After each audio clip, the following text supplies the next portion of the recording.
Behind me is the beautiful city of Henningsvær, a small island above the Arctic Circle on the archipelago of Lofoten. 500 people call this their home. And the island is quite special. Whereas most islands, when people are young, they will move away. So when they're 18, 20, they move to a bigger city. But this island is exactly the opposite. So here, young people actually flock to move. Last summer, I was here and I asked myself the question, a very cliche question, should I move here? Ever since that, I've been intrigued to figure out and find out how is life actually like on a small island above the Arctic Circle. Not just peak season when all the tourists are here in the summer. How is it in the rough days? How is it in the fall? How is it in the winter? So I'm here 8 days to spend time with locals, be around in the nature and find out what is the daily life like in Henningsvær.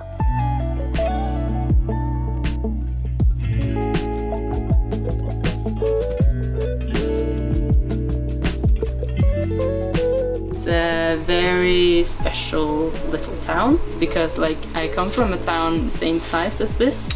In the town that I come from, that is 600 people, same as this place, one little grocery store, and nothing else. And here is 7 bars and 6 restaurants and many weird niche little stores.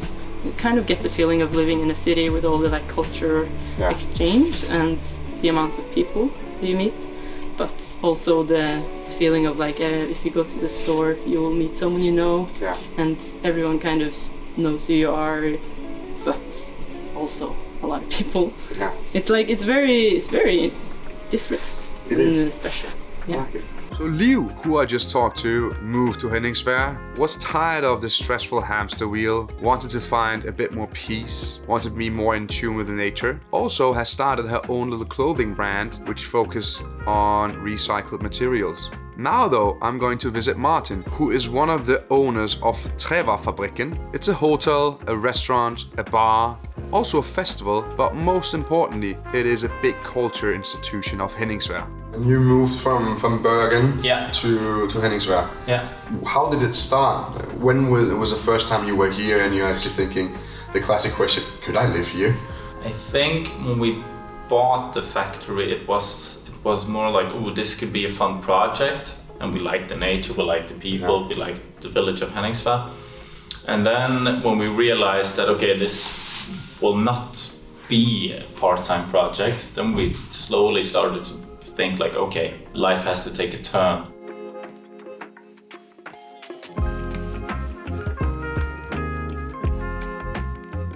So there's something truly unique about Henningsvær. This is almost, as I see it, like a hipster's nature paradise. Of what I've seen and talked to people so far, it's people who are creative, it's entrepreneurial mindsets, it's people who surf, who climb, who go skiing, and just really live a more off-the-grid life and enjoy the nature.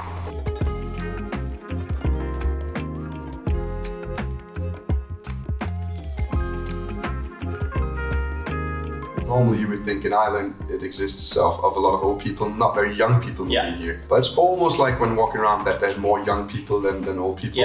How do you think has that become a thing? I think, and I'm obviously not objective on the matter, but I think we at Trævarefabrikken and Trævarefest have at least contributed to that shift, because as you say, if you go on rural villages around Norway, there'll be mostly few people, nothing or little to do, the village is dying. And that I think is the case for a lot of villages around Norway. But what's special with Henningsvær is that also before we came, there was a sort of at least in the summer months, young community, because it attracts a lot of climbers, hikers, young people who want to explore the outdoors. And I think we were kind of lucky with our timing, because around 2014, 2015, Lofoten also got a kind of national hype in Norway. Before that, it was mostly for a small community of climbers, the older tourists coming in buses, and the Germans, of course, with their caravans. They've been coming here for over 30 years. But it was a shift at that time, and I think we were kind of lucky. We hit that wave, and we've been traveling along with it. But I think our project have expanded and accelerated it because we also need younger people to work.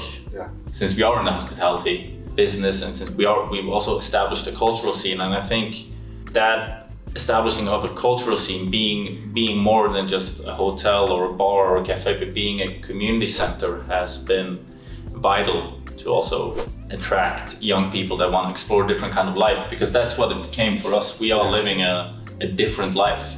Community is a word that comes up again and again. Now I'm gonna meet up with an American guy who moved to Henningsvær, and he's actually bought an old fish drying building and has invited, the whole community to help him to come up with ideas of what would they like to see happen with this building. This building was built in 1956. It's a fish processing and drying building. I actually, the first time I came to Henningsvær, and the second walked by it, I was completely disgusted by the smell that was coming from it when they were drying fish here. Like, this is so nasty. Never would have imagined that I would like have it someday. But and now you own it. Here we are. And, so you came from the US, you came to Lofoten. Yes. You've been flirting a bit with Lofoten for a couple of years, and now you just bought this place. I found Henningsvær on a motorcycle trip in 2016, going around Europe, and this just was my favorite place I've ever been to in my life. Why was it? What was it special for you? I think it's just a combination of a couple different little elements that reminded me of my childhood and home, as well as meeting such incredible people here, really feeling like instantly welcomed into this community of Norwegians who were at a festival before, and I was camping with them by the cell phone tower over there. There's just something that felt really good about it that couldn't quite find anywhere else.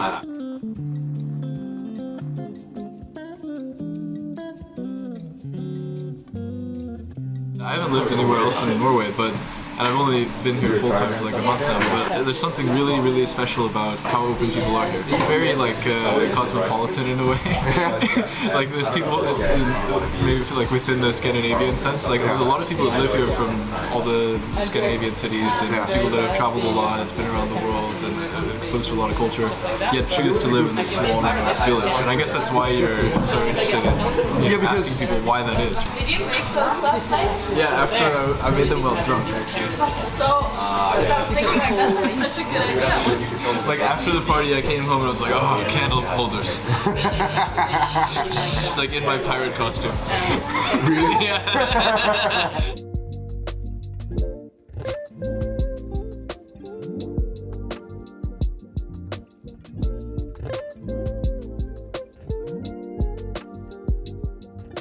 And I remember you talked about that Henningsvær has like a council. An innbyggerforening. Yeah. So what does this council do, and who is on the council on the island? I'm maybe not the best person to ask about that, but the council, it's called innbyggerforening. Yeah. So we're sitting in, was it council house? What would you describe this? It's kind of the local party house. Local party house? Owned by the inhabitants of Henningsvær, put up by volunteer work and all this. So this historically was where everybody was meeting, if it was a party, if it was dance. Here in Henningsvær there is something called innbyggerforening, so inhabitants association or something like that. And it's kind of informal board. It doesn't have any kind of formal power, but it is an arena where the community can kind of coordinate each other, and the bigger authorities can always get a kind of a map of how the terrain looks here, because it is a tiny place, it's far away from the bigger authorities, so they need to have something to ask, somebody to ask. And so it's this association that's kind of representing the inhabitants. You talked about that most of the things that are here are sourced by people who lived here, because they were not part of anything. Can you tell about like some of the small segments of what makes this special? Because Henningsvær did not have a road connection earlier, and it was kind of an anarchy. It was this community living by itself out on the islands in the ocean. So people needed to be very independent. To survive, you needed to do the stuff yourself. You couldn't rely on government coming in and do anything. So a lot of the things that's in Henningsvær is started by locals. Yeah. So the water supply, for example, earlier days they rowed into land with barrels and picked up the water by the mainland, and everybody needed to do this. It was a huge job, and it was a guy working at land and filling these buckets. And then the local community, they got together and they made this water company owned by the locals, built up by the locals, and it's still owned by the locals, and it's the cheapest and best water in the country today. And the same with the fire department. We have to talk about one very obvious part when it comes to living in Henningsvær and why living in this little village. That is nature. The nature around and all the type of hobbies that you can have here.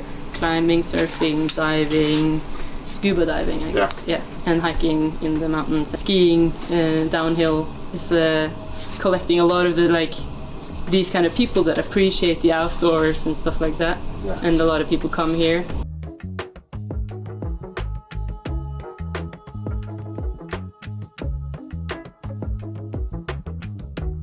Before Henningsvær became this little hipster nature paradise, it used to be a very heavy fishing village. So obviously I have to talk to a local who owns a fishing boat, but today he mainly lives off of tourism. This is your boat. Is it your home as well? Yeah, not my home, but in times it's my second home. Yeah. I spend a lot of hours out at sea, especially during the summertime. Yeah, so because what tourists and people can experience is obviously coming with you and going fishing as well. Yeah. Yeah. So I do fishing tours, and now I'm planning on doing whale tours as well. Oh, so that's cool. Within a week I'm going for the north of Tromsø to do orca safaris. Oh yeah, that's cool. Yeah. So, and how are they? Are they aggressive here as well, or very chill? They're chill. Yeah. As long as they're full. So if they got enough food. Yeah. So don't fish too much. Yeah. Okay. And how long have you been living in Henningsvær? Yeah, I've been living here permanently for 6-7 years now. Yeah. Yeah, earlier I was back and forth between Tromsø and here. So Okay. I had my grandpa here, and Yeah. I had some relatives here. So you're an original North Norwegian. Yeah, you can say that. So what advice would you give to someone wanting to move to, let's say, Henningsvær? Find a place to live. You usually sort yourself out, but you don't need a life plan. But have maybe thought about, okay, why do you want to move and what do you want to do here? Yeah. I feel a bit, at least, that Trävafabriken in the earlier years was like a refugee project for people who didn't know what to do in life. Yeah. So you're of course welcome. If you don't know what to do either, obviously everybody's welcome. And if people want to move to Henningsvær and be close to nature, of course, come. There's still space. Yeah. And just be considerate about that. There is a shift in season. Yeah. If you come here in the summer and you expect it to be like that all year round, you'll be very disappointed. Maybe it will be like that in some years, but it is really a roller coaster. You know, summer is very buzzing, very international feeling, a lot going on. But then in the fall it calms down. Yeah. So obviously you have to be embracing the more slow life. Yeah. Is that a thing? Yeah. Because summer peak, but then it goes back to Yeah. That makes sense.